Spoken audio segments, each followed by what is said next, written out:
Hello everybody and welcome to another devlog. Today we are joined by James.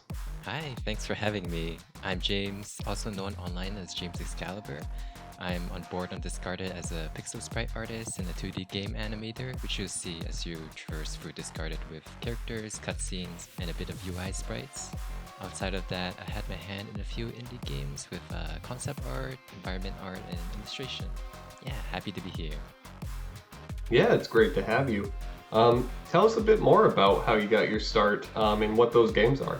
Yeah, for sure. I personally grew up with games as well, so the likes of Nintendo, like Pokemon, Kirby, Mario, which you see in my art style as well. Very bright colored, fun personalities. And then found out about League of Legends, and that was a game where it was outside my comfort zone, where it was about humanoid creatures and a lot about animation and world building and stories that I really enjoyed coming together, and also being able to play with my friends.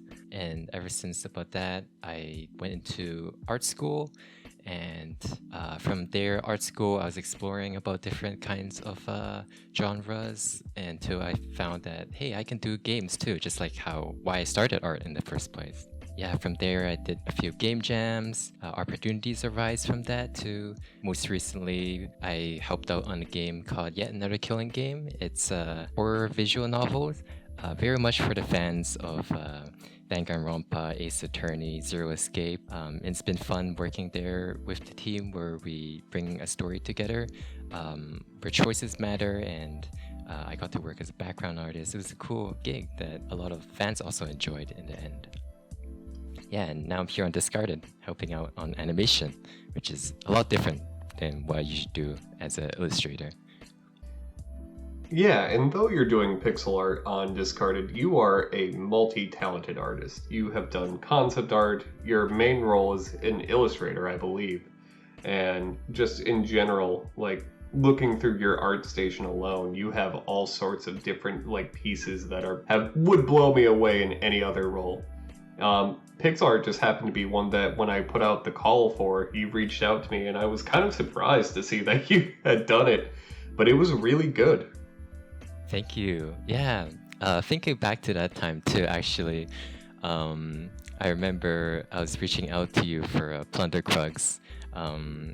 I was on and off the project for Plunder Krugs, and I was looking for a new way to strengthen my portfolio at the time, and I was actually quite new to pixel art. I was doing sort of like a road building game project with my brother. It was like a JRPG style, and I was just experimenting with Pixar here and there. He did tell me about Discarded at the time, and I sort of sat on a week after our conversation, and then I sent over my stuff because I was unsure of whether it would reach the caliber. But ever since, it's been a year since we had that talk, and I'm very glad that animations has also hit a note for everyone on the team. It's kind of crazy we've reached a year at this point, honestly. It's crazy. Yeah, for all of us who have been here. But no, having you on the team has been amazing, James. I mean, every time you post things, you post like your batch of things, everyone always looks at it and goes, "Oh my god, James, you're crazy. You're fucking crazy, dude. How did you do this so fast?" It's honestly really incredible seeing the work that you're able to produce. And I mean, on the topic of pixel art, I mean, I know a lot of, traditional artists I've met have never really delved much into pixel art, or it's just not really kind of their thing. They don't really forte into it very much. So what kind of led you into actually getting into pixel art and exploring it as a medium? For me, personally, I was very inspired by an old childhood game I used to play called Brave Frontier. It's essentially a gacha game, but it is a JRPG that uses a lot of pixel animation, very detailed, and the characters grow as you also raise them as well. So that was sort of the inspiration that my personal world building project was going into. And I thought, hey, I've done animations before. What if we try to make a game that is using pixel art as a medium, where it's a lot. I suppose pixel art, you can get away with a lot of things. It doesn't have to be as much detail, but at the same time, it's also very pixel perfect, as you can say, quite literally. Did you find it was kind of a bit difficult, being brought onto the project, solely for pixel art? Did you think this would be a challenge, or were you pretty confident that, yeah, no, I think I know how I'm going to be doing this? It has definitely been a challenge, for sure.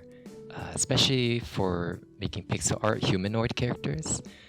You have to learn how the limbs work and the way anatomy works too. And it's still a challenge for me today because I had prior experience before, but more so in like creatures and chibis. So I also had to look up study some Sakuga animation videos and also existing games and really try to get what timing is right. And I also picked up recently the animation handbook again and relearning the fundamentals just so the animation can really pop off in how it works in the gameplay of Discarded.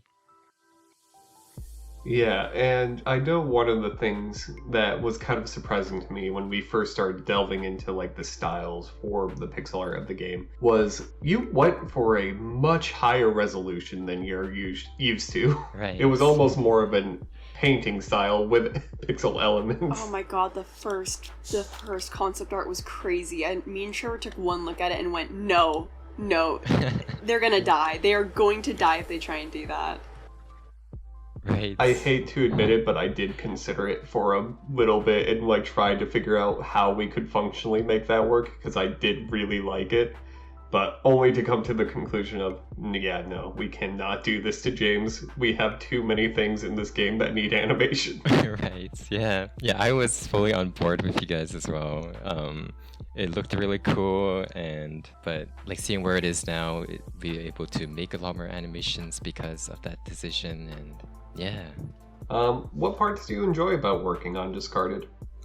I think it's seeing all of our different disciplines come together and us all working on different schedules, but still creating something together in the end. Like from when I started a year ago compared to now, we have a lot more to show, and with our demo release coming soon and seeing the many different developments and iterations that each in illustration and concept arts come together. Yeah, it's seeing everything come as a whole.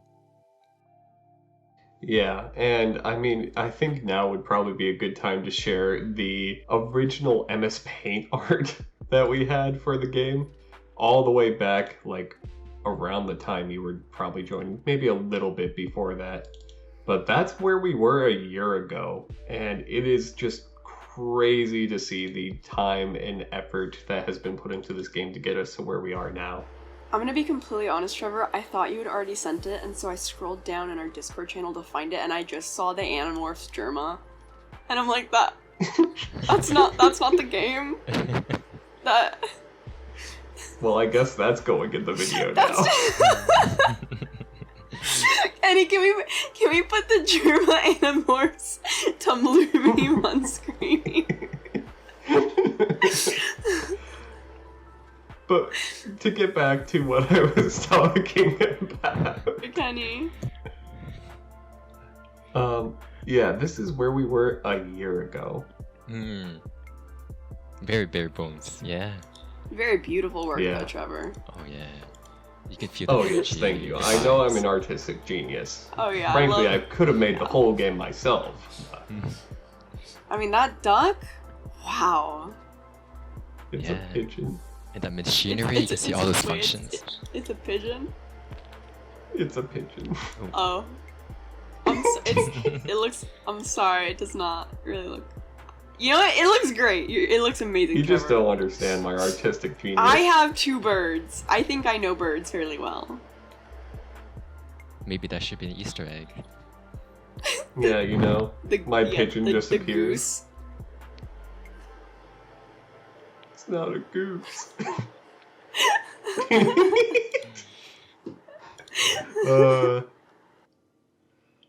But as you can see, there is a reason why we brought James in to do the pixel art instead of me.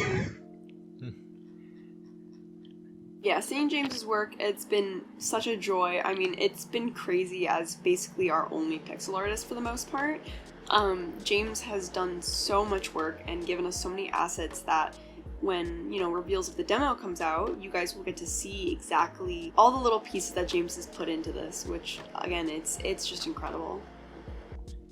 Yeah, I hope the player also enjoys too. One of the things I really want to give you a shout out on, James, is just how fast you work and iterate on things. Especially when it came to the relics. Because we have about, isn't it like 41 relics, James? Right. Yeah, that's right. I also did have some help as well in the back too. So yeah, so shoutouts to some of our also pixel artists too. Yeah, but when it came to the relics, the iterations, I had given you them, and like all of the relics in their descriptions, I gave you them. And within like 4 or 5 days, you had 3 variations for like each of them to choose from. Which we'll pop that up on screen too, but it's crazy work, James, and I just need to like shout out how fast and quickly you iterate on these projects. Thank you. I had a lot of fun with them. It was one of our first projects or iterations working together, exploring the style when we started, I remember. Speaking of, though you do not have your roots in animation, I'd say you've done a killer job. We'll show some of them on screen here, but yeah, talk to us about what your process for animating is, especially since it's not your main forte. For sure. So how I animate is I draft some puppets, and with these puppets I sort of just pose them in whatever flow and timing they would be, sort of like an ideal way that they'll be in their final products. And then afterwards I take these puppets and I create keyframes for them. Very similar with animations you see elsewhere. And then with those keyframes, I'll actually put them together, and then for the in-betweens, I sort of cut out the limbs and then distort the limbs to give an illusion that they're moving. But really, I'm reusing the assets I was taking from the keyframes in order to create that effect. And this is something I found actually from a bit of research into the sprite sheets from Pokemon Black and White from Gen 5. That was one of my favorite generation, purely due to the animation quality and how lively it was, especially completely different from previous games. And so they did this similar thing. They cut out the limbs and they distort it, but it doesn't really feel like that because it seems like as if they have different poses with each frame. And yeah, so I cleaned up afterwards, polished them up, and see the magic happen. Yeah, I love the limited 3D graphics in that game. It's so charming. Yeah. As someone who has done a little bit of animation experience, I mean, I've done a little bit of animation here and there with pixel art for game jams and whatnot, but I know just how tedious and time-consuming it can be. And so seeing you put these out and, the process at which you do it, again, it's always really impressive just to see, because I know how much goes into animation. I mean, I'm sure any artist, and even people who are not even artists, know how grueling of an industry animation is. For sure. It's impressive to see, the work you create. Thank you. I appreciate that. I would say you've done a killer job so far. We're still working on getting everything implemented in the game at the time of recording, but just seeing these mock-ups that we've done and the little GIFs you make of our recordings you make of them all working together, they have some of the really weighty punches and just impacts that I was looking for in this game, and really sell that action style that we're after. Thank you. That makes me very happy. So when you were trying to, decide on the style or experiment and show us what kind of styles you were going to go with, what were some things you were trying to kind of, emphasize more? Or what was your focus when, deciding on a style? If I can recall back then too, Trevor and I did do some experimentations with how the style would look as well. And we had ideas where, I suppose, how snappy the animations could be or how realistic sort of animations will look as well. Yeah, so for Lotus, as shown on the screen here, we had different poses for the animations we wanted to go into. We also had different styles of how realistic we wanted to sort of put it into gameplay-wise, but as we mentioned before, it wasn't feasible for how much animations we're making. As for the style itself, there was some inspiration taking from games like Metal Slug, which had a more sort of very gritty look, which is what this card is going for, but also a very goofy kind of feel to it. There's a very slight hint of slight lightheartedness in games like Hollow Knights, where there's the snappiness of the animations. Yeah. Yeah, and on my end, in the early days, there was a lot of exploration and just trying to figure out how we wanted to go about it, because it was surprisingly hard to find a pixel artist. So we were even like considering doing what Dead Cells did, for instance, which was create like a rough 3D model of the character and then put a pixel filter over them. But I knew that that wasn't really what I wanted to go for. I knew I really wanted to go for a more pixel style and lean towards that 2.5D element because I felt like it would just allow for us to do more interesting things with our lighting. For sure. You know, talking about the kind of characters and the work that you put into them, we know what your first favorite is, and we can't really talk about that because of spoilers. But what would you say then is maybe your second favorite? What was then your second favorite character to work on? My second favorite would be what we have shown earlier with Lotus being the cause of how she was the character who is very quiet but also have that silent strength and speed, which you see in her gameplay and animations.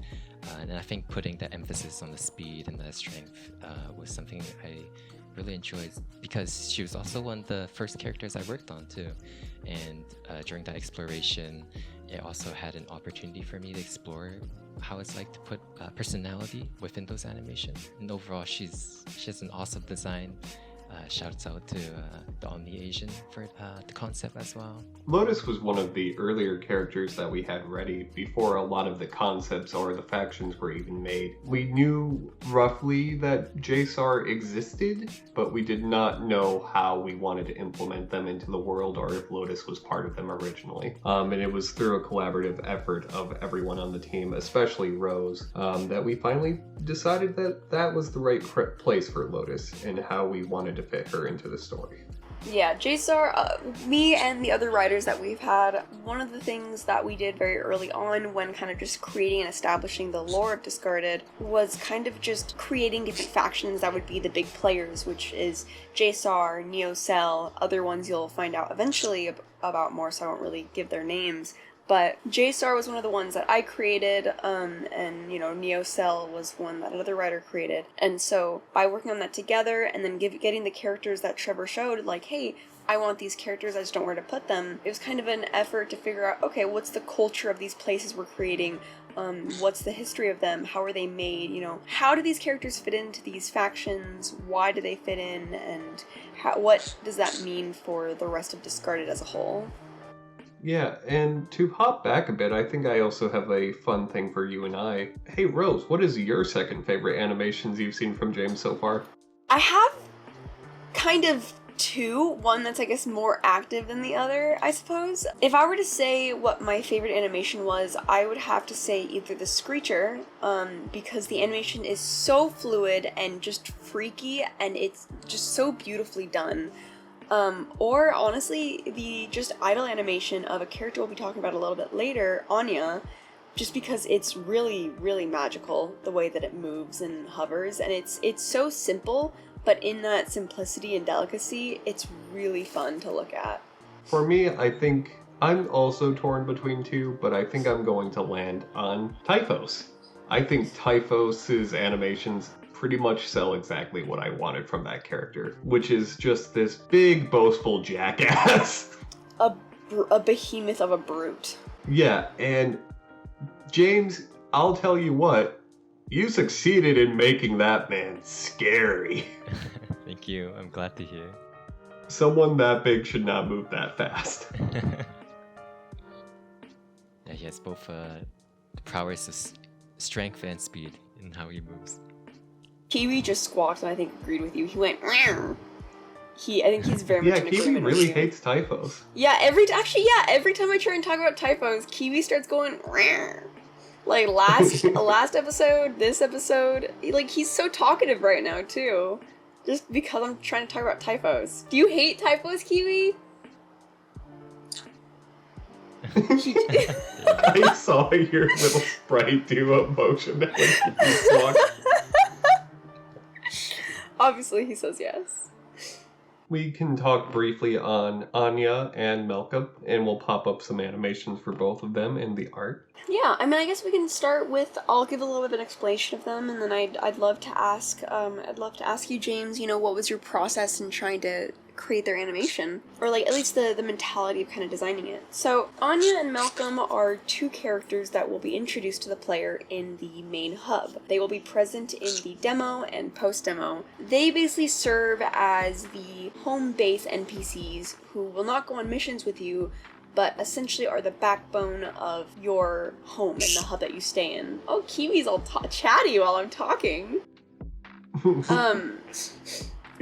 So Anya is the fixer that gives you the initial mission that begins the story, which is, again, as I've said before, you seeking out a mysterious gas lake, and is the one who pushes you to seek out these missions and the routes that you eventually go on. Malcolm is the bartender and the owner of the bar that you stay at, the fixer-upper, and is the one who is kind of trying to support Fel and the jobs that he's now taking on trying to get through. He's there for you after every run to kind of check in on you, give you a nice top-up, and he'll also be the character who gives you the tutorial. They both have fairly complex backstories, and they're both going to be available for you to bond with, and yes, romance with as well. That includes Malcolm. No need to sound so disappointed. You can romance the old man if you want. Let them have their gilfs. I'm not... Yeah. We answer to the greater purpose, which is many individuals coming to us and asking, "Hey, so can we date the old guy?" And we have to go, "Okay, you can date the old guy." But Malcolm and Anya are both characters that post-demo you will be able to bond with, connect with, learn about their backstory, whether that be... So James, when kind of creating the animation for these two, or the pixel sprites, what were things that you were really trying to focus on? I think between the two, they have a similarity of almost a sense of a mysterious past that their current sprite self is almost hiding in a way. And so with Anya, when I try to sprite her and animate her, there is almost an air of confidence about her that almost in a sense all-knowing.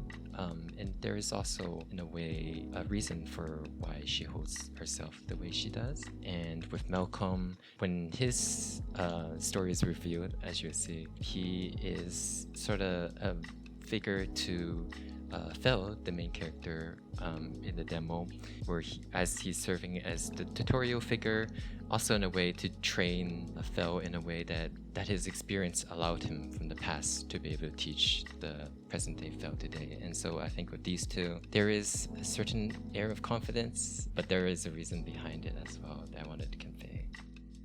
And I have to say, Anya's sprite is probably one of the most gorgeous in this game right now. It is so good, James. Oh my god, I love Anya's sprite. The colors, just the glow of it, it's so beautiful.